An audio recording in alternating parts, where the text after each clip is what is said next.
Hello friends, SIP में तो सबने इन्वेस्ट किया होगा, लेकिन काफ़ी लोग ये नहीं जानते हैं कि आपने सपोज टेक्निकली पिछले एक साल पहले एसआईपी में इन्वेस्ट किया। आज आप देखेंगे कि आपका पैसा नेगेटिव है, तो आपको लगेगा यार पूरे साल मैंने 10-10 हज़ार या 50-50 हज़ार पर महीने एसआईपी में डाला and I have not been able to make money and rather मेरे को एसआईपी में भी लॉस हुआ है। लेकिन सबसे पहली बात यह है कि आपका एनालिसिस ही पूरा गलत है। Why I am saying this?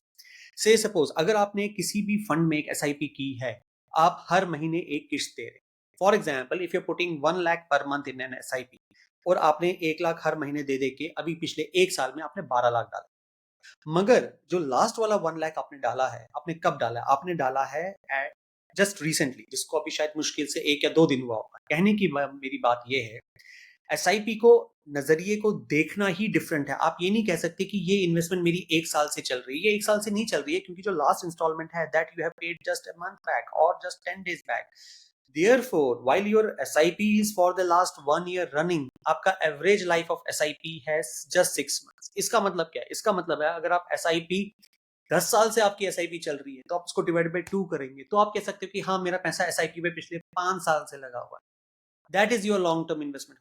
सो अगर अब आप कहते हैं कि नहीं, मैंने स्टार्ट ही 5 साल पहले किया था, तो एवरेज एसआईपी का जो आपका लाइफ स्पैन है वो 2.5 साल है। फिर आप 2.5 साल के हिसाब से कंपेयर करिए कि what you have made money.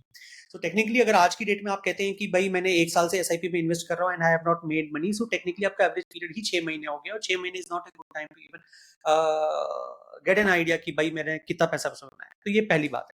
No, ये तो मैंने आपको कंसेप्ट दिया, लेकिन ये वीडियो उसके बारे में नहीं है। ये वीडियो ये है कि एसआईपी है क्या, कर कैसे सकते हैं, and what is the best way to invest into an SIP, systematic investment plan. जो चीज हम बैंक में करते हैं उसको रेकरिंग डिपॉजिट कहते हैं, बिकॉज हम पैसे को डिपॉजिट करते हैं और उस पर एक फिक्स्ड इंटरेस्ट लेते हैं। लेकिन जब वही चीज हम एक म्यूचुअल फंड के थ्रू करते हैं, उसको सिस्टमैटिक इन्वेस्टमेंट प्लान करते हैं, क्योंकि हम उसको सिस्टमैटिक तरीके से पीरियोडिक पीरियड में, वेदर फोर्टनाइटली, वीकली या मंथली, हम अपनी किस्तों को जमा करते हैं और वो इन्वेस्ट होता है। लेकिन वो इन्वेस्ट किस में होता है? इन्वेस्ट वो यूनिट्स में होता है।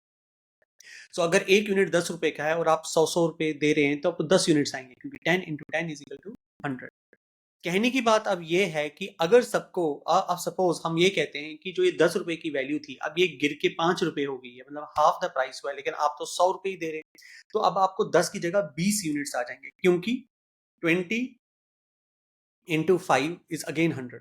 कहने की बात यह है कि आप दे तो 100 ही रुपए रहे हैं, या तो आपको 10 यूनिट आएंगे, अगर वैल्यू नीचे गिरी है 5 रुपए होगी तो 20 यूनिट आएंगे, अगर 10 का 15 हो गया है तो उसी हिसाब से आपको यूनिट्स में चेंज होगी, 10 की जगह आपको नंबर ऑफ यूनिट्स 5 आएंगे। कहने की बात यह है कि अगर मार्केट 10% टूटता है, रफली अगर मान लीजिए मार्केट 10% टूटता है और आपकी एसआईपी चल रही है, तो आपको 10% यूनिट एक्स्ट्रा आएंगे।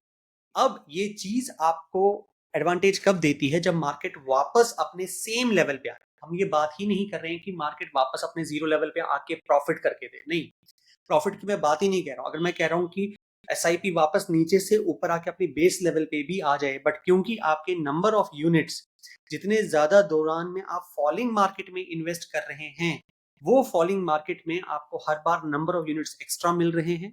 जहां आपको 10-10 यूनिट्स मिल रहे थे, अब आपको 20-20 यूनिट्स मिल रहे हैं। तो जब मार्केट रिकवर करेगा, जो वो एक्स्ट्रा 10 यूनिट्स आपको मिल रहे हैं, वो आपको रिटर्न कर देता है। तो ये एक तरीका है। अब एसआईपी करने के 2-3 चीजें होती है। आपको सारा पैसा लमसम नहीं लगाना पड़ता। आपको ये नहीं सोचना है कि भाई मैं अभी इन्वेस्ट करूं या कभी इन्वेस्ट करूं।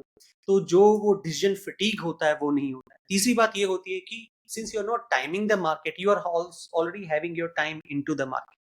तो कभी भी अगर रिकवरी होती है और 1000 पॉइंट का रिकवरी बैक होती है, तो then you again have things at your end, कि भाई ठीक है, I am already invested and I set to gain. So ये एक चीज है। दूसरी बात ये है कि जो मैंने आपको कहा नंबर ऑफ यूनिट्स आपको एक्स्ट्रा मिलते हैं, उसी को रुपी कॉस्ट एवरेजिंग कहते हैं।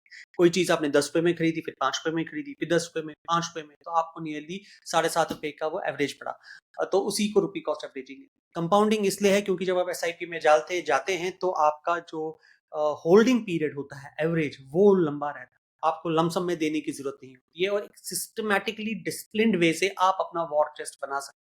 काफी बार मेनी टाइम्स आपने ये सोचा होगा कि भाई आपने डिसाइड किया कि I have this 20 lakhs and I will invest, I have this 30 lakhs and I will invest. फिर आपने देखा मार्केट 1000 पॉइंट ऊपर गया, 1000 पॉइंट नीचे गया, ना तो आपने इन्वेस्ट किया और आपने रैली भी खो दी। जब मार्केट वापस 10 से 15% ऊपर आ जाएगा, फिर आप सोचेंगे कि मैं इन्वेस्ट करूंगा। अगर इस टाइप का डिसीजन फटीक है और आपके पास लमसम पैसा है, तो आप एसआईपी के थ्रू लगाइए। उससे भी बेहतर तरीका है कि आप इसी पैसे को उठा के एसआईपी की जगह लगाने के आप उसको लिक्विड फंड में डाल दीजिए, डेट फंड में, फिक्स्ड इनकम फंड में, लिक्विड फंड में, या आर्बिट्राज कहते हैं, और वहां से आप एसटीपी करिए, सिस्टमेटिक ट्रांसफर प्लान। मतलब ये वो फिक्स्ड अमाउंट है जो बैंक अकाउंट, जैसे एसआईपी आपके बैंक अकाउंट से पैसा निकाल के फंड में डालता है, यहाँ पे आपके एक लिक्विड फंड से पैसा निकल के आपके म्यूचुअल फंड में जाता है, इक्विटी फंड में जाता है। इस चीज, अब फायदा क्या होता है? फायदा इस ये होता है कि क्योंकि पैसा आपके बैंक अकाउंट में नहीं रहता, तो आपको एक लोअर रेट ऑफ इंटरेस्ट जो 3-3.5% है वो नहीं मिलता, या टीडीएस नहीं लगता। दूसरी बात ये है कि अगर आप उसको लिक्विड फंड या आर्बिट्राज फंड में रखते हैं तो आपको 6.5 से लेकर 7.5-8% तक का ब्याज आता है, जो एक्सिस्टिंग कॉर्पस है, और आप एसटीपी करके मार्केट में अपनी पोजीशन बना सकते हैं। किस टाइप का फंड होना चाहिए, क्या होना चाहिए, वो आप अपनी रिस्क एपिटाइट और अपना टाइम होराइजन और अपने फाइनेंशियल गोल्स के हिसाब से कर सकते हैं। तो दिस इज द थिंग जो पावर ऑफ एसआईपी है। और जो करंट मार्केट है, जहां आपको यही नहीं पता चल रहा है कि बॉटम का है मार्केट का, तो आप एसआईपी कर सकते हैं। That is how you can trade the current market. Thank you so much. This is Rajat signing.